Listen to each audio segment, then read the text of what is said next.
నమస్తే, నేను సిరి.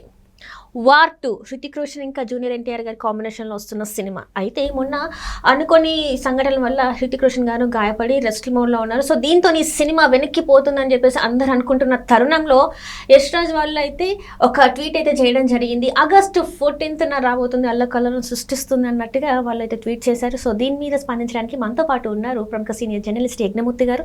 నమస్కారం సార్. నమస్తే సరే సార్, ఇప్పుడు మనము ఏదైతే వార్ 2 గురించి మాట్లాడుకున్నాం, ఒక చిన్న అనుకోని సంఘటన వల్ల హృతిక్ రోషన్ గారు గాయపడ్డారు. ఆ సినిమా మళ్ళీ వెనక్కి వెళ్తుందేమో అని చెప్పేసి అనుకున్నాం. కానీ యష్ ఫిల్మ్స్ వాళ్ళు ఒక ట్వీట్ చేశారు. ఏంటంటే ఆగస్టు 14 అల్లా కల్లలో అన్నట్టు వాళ్ళు ట్వీట్ చేశారు. సో దీన్ని మనం ఎలా చూడాలంటారు సార్? రీసెంట్గా హృతిక్ రోషన్ జూనియర్ ఎన్టీఆర్ మధ్య ఒక పాటని డైరెక్టర్లు తీస్తూ ఉన్నాడు. అయాన్ ముఖర్జీ డైరెక్టర్. ఒక రకంగా చెప్పాలంటే వాళ్ళిద్దరూ కూడా ఈ సినిమాలో ఒక డ్యాన్స్ ఫేస్ ఆఫ్ అన్నట్టు ఇద్దరి మధ్య. ఎందుకంటే హృతిక్ హీరో అయితే ఇతను యాంటీ హీరో లేదా విలను జూనియర్ ఎన్టీఆర్. రెండోసారి తన కెరీర్లో విలన్గా నటిస్తూ ఉన్నాడు. అప్పుడు లవకుశ, ఇప్పుడు ఇది జైలా లవకుశ. కాకపోతే ఆ సినిమాలో తనే హీరో, తనే విలన్ కాబట్టి అది ఆ సినిమా బ్రహ్మాండమైనటువంటి విజయాన్ని సాధించింది, బాగా లాభాలు తీసుకొచ్చి పెట్టింది. ఇప్పుడు ఫస్ట్ టైం వేరే హీరో సినిమాలో తను విలన్గా చేస్తున్నాడు.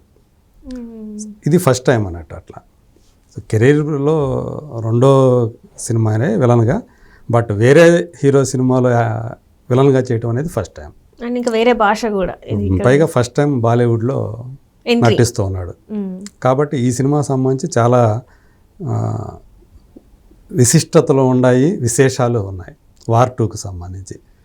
అది అందులో ప్రధానమైంది ఇద్దరు కూడా గొప్ప డ్యాన్సర్లు. వాళ్ళిద్దరూ కూడా డ్యాన్స్ చేస్తే ఎలా ఉంటుంది అంటే చాలా స్పీడ్గా డ్యాన్స్ చేయగల, డ్యాన్స్ మూమెంట్స్ ఇవ్వగలటువంటి సమర్థులు ఇద్దరు కూడా. ఇప్పటికీ కూడా బాలీవుడ్లో నెంబర్ 1 డ్యాన్సర్ ఎవరు యాక్టర్లు అంటే హృతిక్ రోషన్ పేరే చెప్తారు. హృతిక్ రోషన్ హీరోగా ఎంట్రీ ఇచ్చిన తర్వాత అతను ఢీ కొట్టేటువంటి డ్యాన్సర్ మళ్ళీ రాలే ఇప్పటి వరకు కూడా. 20 ఏళ్ళు అయిపోయిన తర్వాత కూడా చూసుకుంటే మళ్ళీ ఆ రేంజ్ డ్యాన్సర్ రాలా. ఇప్పటికీ కూడా అతను 40+ ఉన్న ఇప్పటికీ చాలా ఫాస్ట్గా డ్యాన్స్ చేయగల హీరో అతను. మరి అలాంటి వాడు మరి ఇప్పుడు జూనియర్ ఎన్టీఆర్ మనకు తెలుసు, తను ఆల్రెడీ క్లాసికల్ డ్యాన్సర్. చిన్నప్పుడే భరతనాట్యం లాంటి డ్యాన్స్ నేర్చుకున్నాడు. కాబట్టి తను కూడా హృతిక్ లాగానే శరీరాన్ని ఎలా కావాలంటే అలా ఫ్లెక్సిబుల్గా వంచగలడు, మెలితిప్పగలడు. మరి అలాంటి వాళ్ళిద్దరూ కూడా పైగా ఏంటంటే ఈ డ్యాన్స్ ఒక సందర్భంలో ప్రీ క్లైమాక్స్లో వస్తుంది అన్నట్లుగా మనకు సమాచారం. డ్యాన్స్లో పోటీ పడతారని అక్కడ మరి అది 500 మంది డ్యాన్సర్లు కూడా ఉంటారు. సో ఆ డ్యాన్స్ నెంబర్ ఎలా ఉంటుంది, బాస్కో మార్టిన్ అని చెప్పి అతను ఈ స్పీడ్ డ్యాన్స్ మూమెంట్లకు బాగా పేరు పొందినవాడు.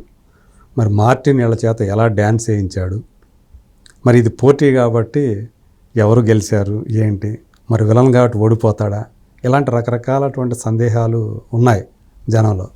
దీన్ని ఎలా తీసుకుంటారు? ఒకవేళ జూనియర్ ఎన్టీఆర్ కనుక ఆ పోటీలో కనుక డ్యాన్స్ పోటీ మీన్స్ ఎవరో పోటీ పెడతారని కాదు, ఆ సందర్భం అలా వస్తుంది, డ్యాన్స్ చేసే సందర్భం. అందులో ఎవరు ఎలా చేస్తారు ఏంటనేది మనకు తెలుసు. ఇంతకుముందు జూనియర్ ఎన్టీఆర్, రామ్ చరణ్ కలిసి నాటు పాటకి డ్యాన్స్ చేశారు.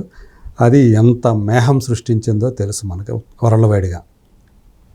దాని మీద ఎన్ని రీల్స్ వచ్చాయో మనకు తెలుసు. అలాగే ఆస్కార్ అవార్డును కూడా సాధించి పెట్టింది ఆ సినిమా. కాకపోతే ఏంటంటే అది అతని లవ్ని గెలిపించాలి అనే ఉద్దేశంతో రామ్ చరణ్నే తనంతట తాను కింద పడిపోతాడు చేసి అట్లా కావాలని. సో అది ఆ సందర్భానికి అతికింది. మరి ఇక్కడ ఎలా చూపించబోతున్నాడో ఒక ఆసక్తి ఉంది.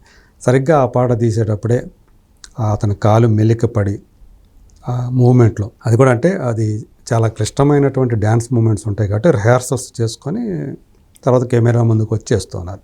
ఈ రిహార్సల్ చేసేటప్పుడు అతని కాలు మెలికపడింది, బెణికింది. దీన్ని బట్టి అతను 4 వారాల పాటు రెస్ట్ తీసుకోమని చెప్పి డాక్టర్లు చెప్పారని మనకి సమాచారం.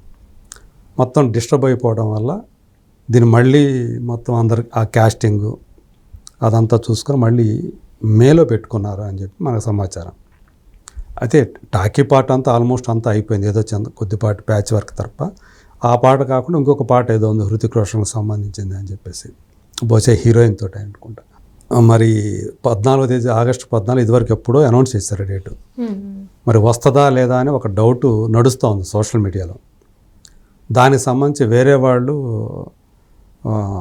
సొంతంగా ఏఐ తోటి కొన్ని క్రియేట్ చేసి వార్ 2కి సంబంధించి వాళ్ళు ప్రమోషన్ చేస్తూ ఉంటే దాన్ని చూసి ఇన్స్పైర్ అయ్యి యష్రాజ్ వాళ్ళు దాన్ని వీళ్ళు రీపోస్ట్ చేసి డేట్ కన్ఫర్మ్ చేసి చెప్పారు. దాన్ని ఆ రీపోస్ట్లో ఆగస్టు 14న థియేటర్లో ఒక మేహం సృష్టిస్తుంది అని చెప్పేసి.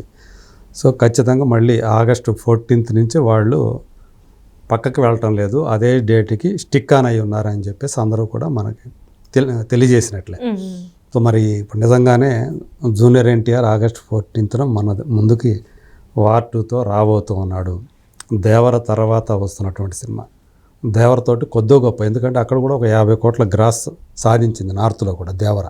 కాబట్టి ఇది అందరికీ కూడా ఇప్పుడు ఎక్కువ క్యూరియాసిటీ. ఎందుకంటే హృతిక్ వర్సెస్ తారక్ ఈ ఫేస్ ఆఫే చూడటానికి ఎలా ఉంటుంది తెర మీద అనేటువంటి ఇద్దరు అభిమానులు. నార్త్లో హీరోలకు అభిమానులు ఒక తరహాలో ఉంటుంది, మన దగ్గర అలా కాదు కదా. మన వాళ్ళ ఎక్కువ మాస్ స్టార్లు కాబట్టి ఇక్కడ వేరే రకమైనటువంటి ట్రోలింగ్ ఉంటుంది, అలాగే దాన్ని ఎత్తుకోవటం కూడా అంతే ఎక్కువగా ఉంటుంది. సో రెడీగా ఉన్నారు, ఎప్పుడెప్పుడు వస్తారా ఈ సినిమాతోటి వాళ్ళిద్దరూ అని చెప్పి. వస్తే మాత్రం ఖచ్చితంగా అది ఒక పెద్ద సెన్సేషన్ సృష్టించడం ఖాయం. మరి వాళ్ళంతా థియేటర్లో ఒక మేహం సృష్టిస్తుంది, అల్లకల్లను సృష్టిస్తుంది అని చెప్పేసి ప్రొడ్యూసర్స్ అంత కాన్ఫిడెంట్గా పెట్టారు అంటే ఖచ్చితంగా ఇది విషయం ఉన్న సినిమా. ఇదివరకు హృతిక్ రోషన్ వర్సెస్ టైగర్ ష్రాఫ్ అంటేనే వారు పెద్ద విజయం సాధించింది. మరి ఇక్కడ సౌత్ను కూడా దృష్టిలో పెట్టుకొని RRR తర్వాత జూనియర్ ఎన్టీఆర్కి వచ్చినటువంటి ఆ ఇమేజ్ ఏదైతుందో అది కలిసి వస్తుందనే అభిప్రాయంతో జూనియర్ ఎన్టీఆర్ని తీసుకున్నారు ఆ క్యారెక్టర్కి. సో దేవరతోటి తను దాన్ని నిలుపుకున్నాడు. RRRతో వచ్చినటువంటి ఇమేజ్ ఏదైతే ఉందో దేవరతోటి నిలుపుకున్నాడు అనే పేరు అయితే సంపాదించుకున్నాడు. సో ఎక్స్పెక్ట్ చేసిన రీతిలో నార్త్లో ఆడకపోవచ్చు, కానీ బట్ అక్కడ కూడా పర్వాలేదు అనిపించే రీతిలోనే కలెక్ట్ చేసిందని అనుకోవాలి. సో ఖచ్చితంగా నిజంగానే వాళ్ళు చెప్పేది నిజమైతే మనకు సంబంధించిన తెలుగు వాళ్ళకి సంబంధించినంత వరకు ఒక స్టార్ సో ఇప్పుడు యాక్ట్ చేస్తాను బాలీవుడ్ ద్వారా మన ముందుకు వస్తూ ఉన్నాడు. అది నెగిటివ్ రోల్ అయినా కావచ్చు. మరి ఆ నెగిటివ్ రోల్లో అతను ఎలా చేశాడు, ఎలా విజృంభించేశాడు.